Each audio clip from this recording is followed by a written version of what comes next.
What's up guys, my name is Ace, and welcome back to another gun guide. This is the series where I go into great detail with all of the stats of every one of the weapons in Modern Warfare. And in today's episode, we're finally going to get into the brand new sniper rifle. This is the Rytec AMR. And we've got a ton to get into with this gun, so let's just hop right into the damage profile. Now the damage profile on this is actually identical to the AX50, and basically in the first damage range, which we'll have a look at in a little bit, it's quite a long range. This gun will be a one-shot kill in core game modes to the lower torso, the upper torso, the shoulders, and the head. Anywhere else will end up being a hit marker. Then at longer ranges, you do lose that one-shot kill potential to the lower torso, but you still can get the one-shot kill to the upper torso and the head. As for Warzone, just like the AX50 and the HDR, this gun is supposed to have an added headshot multiplier so that it has a one-shot headshot capability against an enemy with full health and armor. However, currently this is bugged out and that headshot multiplier isn't there. And what this means is in the game's current state, even if the enemy only has 2 armor plates and full health, you can't get a one-shot headshot, as you can see here. This will likely be fixed in the near future, and I'll be sure to pin a comment to this video once that does get fixed, so you can check that for yourself. But moving on to our rate of fire, this is 200 rounds per minute, which is quite fast for a sniper rifle. It's basically the same as the Dragunov, it's just a little bit slower.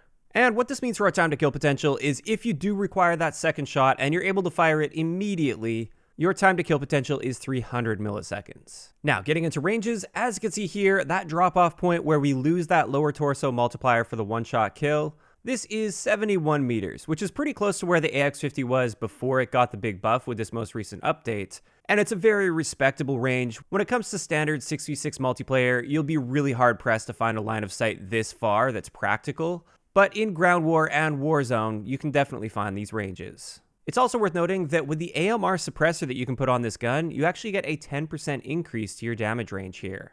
Next up, looking at hipfire, as you can see here, we have the worst hipfire in the sniper rifle category, and actually the worst hipfire in the entire game. So you generally don't want to be hipfiring with this gun unless it's a really desperate situation and you happen to be like point blank range.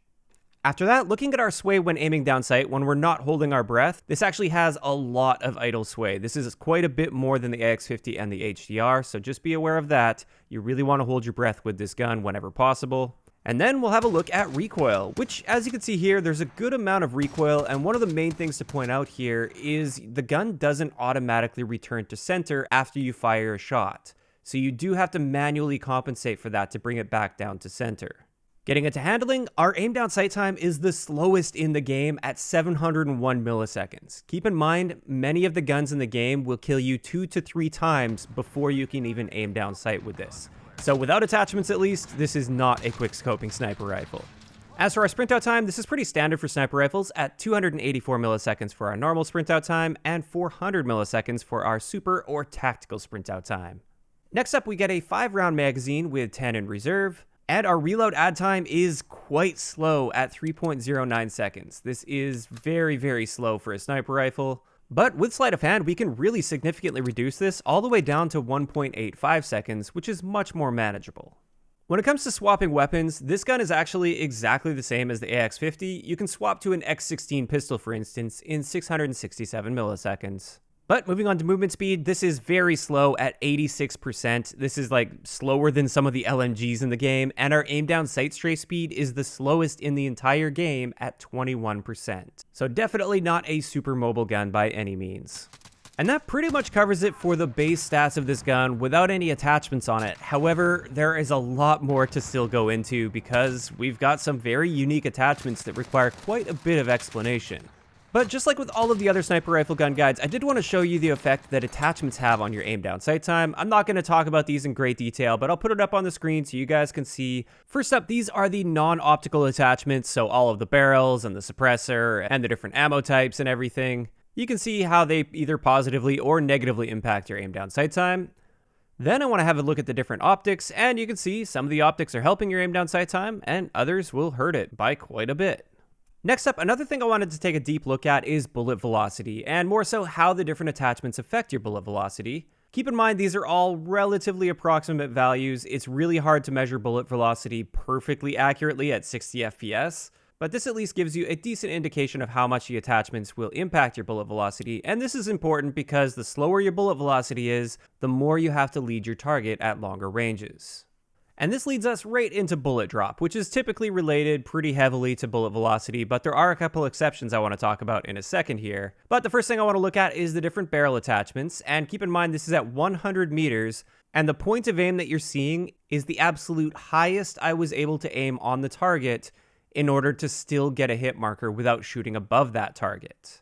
And it might look a little bit strange because with the base bullet drop as well as with the 7 straight barrel on there, I'm actually aiming below the tip of the head, and this is due to the fact that the Rytec AMR is zeroed at either 150 or 200 meters as far as I can tell, and this means if you're 100 meters or less from your target, you actually have to aim a little bit lower than you want to be hitting. So if I were to aim right at the tip of the enemy's head at this range, I would be missing with the base Rytec or with the 7 straight barrel.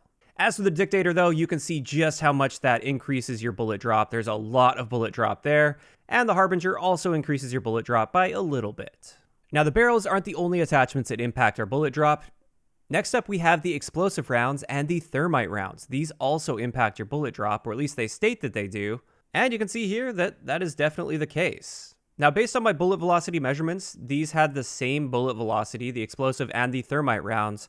However, the amount of bullet drop is definitely different. With the explosive rounds, you do have to aim a little bit higher than you would with the Thermite rounds. And that seems a little bit counterintuitive. It seems like you would actually have to aim even higher above your target when you're looking at the slow bullet velocity of these rounds. But I was actually quite surprised to find that they fly fairly straight, just really slow at the same time. Now, we will be circling back to the explosive rounds and the Thermite rounds in much greater detail in a little bit, but first, I did want to go into more detail with the barrel attachments, because everything I cover with the barrels will also carry over to the explosive and Thermite rounds later. But let's start it off with the first barrel. This is the 7 straight barrel, and with this, we get a 35% increase to our damage range, which is awesome. Our bullet velocity is significantly improved with this as well, so you don't have to account for bullet drop nearly as much. And on top of this for pros, our recoil control is improved, although when we look at the side-by-side here, it's not by a massive amount by any means, it's just a slight improvement in this area. As for the downsides of this barrel, first up, our aim down sight time is slowed down by 5 frames at 60 FPS, so our new aim down sight time is 784 milliseconds, which is very, very slow. And on top of that, we lose 2.5% of our movement speed, which this gun is already very slow, and this just makes it even slower. But getting into the next barrel, this is the 448mm Dictator barrel, and with this one, it improves our aim down sight speed by quite a bit actually. It's 8 frames faster, so it's now 567 milliseconds, which is much, much faster when it comes to aim down sight time. And our overall movement speed is increased by 1.5%, which is a nice little boost, although it is fairly minor. As for the downsides on this one, we do get a loss of bullet velocity, which is pretty huge, and it's quite noticeable with this as well, so it makes hitting moving targets at longer ranges very, very difficult. And also, if you recall, the bullet drop on this is massive as well, so you really limit this gun's ability at long ranges when using this barrel. And this drop in bullet velocity also translates to a 20% reduction to our damage range, which just further solidifies that fact. On top of this, our recoil control is also hurt with this barrel, and you can see that there is a decent amount of extra recoil when using this, and therefore it's pretty easy to see that this barrel is just designed for like the quick scoping type of playstyle on smaller maps. You definitely don't want to be using this barrel if you're trying to treat this like a proper sniper rifle at really long ranges. But this does leave us with one more barrel, and this one is very interesting. So with this is the XRK Harbinger barrel. We get improved recoil control, and that's the only pro to this barrel. But when we look at this improved recoil control, it is really significant. This is much more like a DMR at this point, where you can actually kind of spam this down a lane and take out multiple targets.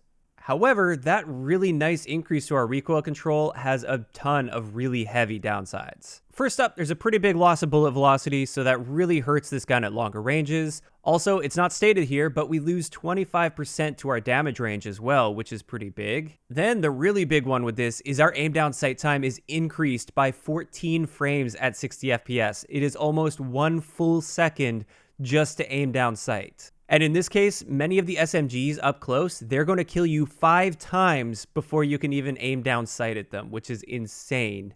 And then to top all of this off, we get a massive reduction to our already extremely slow movement speed. This is a 6% reduction.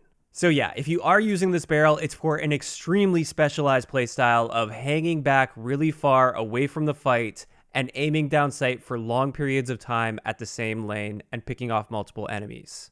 For any playstyle outside of that, you're going to have a hard time. But that wraps it up for the barrel attachments. There's just one other attachment though I want to touch on before we get into the explosive and thermite rounds, and this is the tank muzzle brake. And with this, it says it helps with recoil stabilization, and I just wanted to show you guys the side-by-side here, and I wanted to show that this actually helps with your recoil a lot. This is the best benefit you can get to your recoil, with the one exception being the previous barrel I just talked about, which has way too many downsides for most playstyles. So yeah, if you are treating this gun more like a DMR, the tank brake is great. But with that, it's finally time that we jump into the explosive rounds, and then we'll cover the thermite after that. So, with the explosive rounds, there's a lot going on here. First up, for any hit anywhere in the body, you will deal 137 damage to your enemy. Doesn't matter if you shoot them in the toe or the head, it seems to be a flat damage. Then, when it comes to hitting near enemy players, if you hit near their foot, for instance, based on my testing, the most damage I was able to deal here was only 40 damage, and that was hitting like just a couple pixels away from their foot. So these explosive rounds are not good when it comes to splash damage. You're not going to be able to shoot it into a group of enemies and get a triple kill or anything unless you're playing hardcore, for instance. You really still have to be hitting your target if you are shooting at infantry. As for the downsides to this, we already looked at the bullet velocity. You lose a really good amount of bullet velocity with this, so it's really hard to hit those moving targets at long ranges. However, we don't lose a ton of bullet drop. You still have to aim a little bit higher than normal, but not quite as much as you might think. Then when it comes to recoil control, you can see that there is definitely a lot more recoil while using this. And on top of that, our rate of fire is slowed down pretty significantly, down to 114 rounds per minute. It's almost cut in half. On top of that, our aim down sight time is also slowed down by a pretty noticeable amount, even though it's not stated here. Our new aim down sight time is 801 milliseconds. Now that's a lot of downsides, but we haven't looked at all the upsides and the real power of the explosive rounds. The first thing is against killstreaks. It turns out with the explosive rounds, it's great at taking out UAVs and counter UAVs since it only takes one hit to kill both of those streaks. So this is an absolute UAV killer. It is the best thing that you can possibly use to take out UAVs and counter UAVs. For personal radar, it takes 2 shots with an explosive round. And also, I did test some of the higher streaks like VTOLs and chopper gunners and juggernauts, for instance. This is not effective against those. Just as a quick example, with a VTOL, it takes 13 shots to take one down, so you're just much better off with a launcher. And with a Juggernaut, it takes 20 shots to kill a Juggernaut player. So it's great against the really small streaks like UAVs and counter UAVs, but not so great against the other ones. Additionally, taking this into Warzone, this is excellent for taking out vehicles. With the ATV, it takes just 2 shots to blow up an ATV. With the TAC Rover, it takes 3 shots. SUV is 5 shots. Cargo truck is 9 shots. And then finally, the chopper is going to take you 6 shots with the explosive rounds. The great thing about this too is trophy systems don't stop your explosive rounds. You can shoot right through them, no problem, and therefore the people that are using a trophy system on an SUV, for instance, they're going to be no match for this gun with explosive rounds on it. But that pretty much covers it for the explosive rounds. Now let's get into the thermite rounds, which are fairly similar in some ways. This basically just shoots a thermite out, which can bounce on the ground, by the way, which could be used for some interesting trick shots or something like that. But with this, again, we get a slower aim down sight time, same as the explosive rounds. We get that same slower rate of fire at 114 rounds per minute. We also lose bullet velocity, and we have to aim a little bit higher because of bullet drop. And on top of this, it completely changes up our damage profile, although we do still get different multipliers to different parts of the body. So let's have a look at that. Based on my testing here, if you shoot an enemy player in the head with these thermite rounds, you will deal a total of 192 damage. Keep in mind, that's a total damage, so that includes the initial hit as well as the burn damage after the hit. Then to the upper torso, it's 151 damage. Lower torso is 141 damage, and then anywhere else is going to be 130 damage. Overall, just like with the explosive rounds, I don't see much point in using this against infantry targets because it's not like it's really dealing that much extra damage for all of the downsides that you gain. But just like with the explosive rounds, I tested this against killstreaks, and once again, with UAVs, it takes just 1 shot to take out a UAV. However, the counter UAV takes 3 shots instead of the 1 shot that the explosive rounds take. And once again, the personal radar also takes 2 shots with the thermites. Additionally, looking at the higher end streaks as well, like the VTOL, Chopper Gunner, and Juggernaut, it was pretty much the same story as the explosive rounds. It just takes so many shots that it's not even worth using. You're just better pulling out a launcher or even an LMG with FMJ, for instance. As for vehicles in Warzone, I actually got the exact same results as the explosive rounds. It takes 2 for an ATV, 3 for a attack rover, 5 for an SUV, 9 for a cargo truck, and 6 for a helicopter. Although with the Thermite rounds compared to the explosive rounds, it gives the enemy a little bit more of a chance to react and bail out of that vehicle, so that is something to consider. Personally, I would rather have the explosive rounds over these Thermites for Warzone. Oh yeah, by the way, just wanted to point out that once again, the trophy system does not block these Thermite rounds. You can shoot straight past it, no problem. But with that, that finally covers it for all of the stats that I wanted to share for this gun. However, I did want to show you just a couple different attachment combinations that I feel work quite well with this. And the first one is designed for quickscoping. Surprisingly, on smaller maps, this gun is actually quite good at quickscoping because it has so many attachments that you can use to reduce your aim down sight time. So the base aim down sight time might be really slow, however, the potential aim down sight time with the right attachments is far better than the potential aim down sight time with the AX50 or the HDR. So with this, we're using the Dictator barrel, the tack laser, the VLK3X optic, the tack wrap on the stock, and then finally sleight of hand. With this, the aim down sight time is just 434 milliseconds, which is very fast for a sniper rifle in this game. And therefore, you can actually go around quickscoping with this, just keeping in mind that your mobility is still going to be fairly slow. Next up though, I did want to share my Warzone class setup that I will be using once they eventually fix this gun so that you can get those one-shot headshots against armored enemies.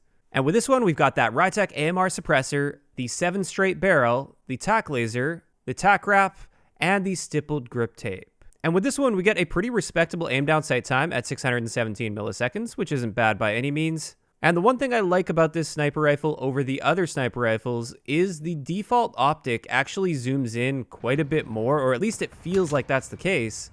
And I actually feel quite confident hitting people at very long ranges with this gun.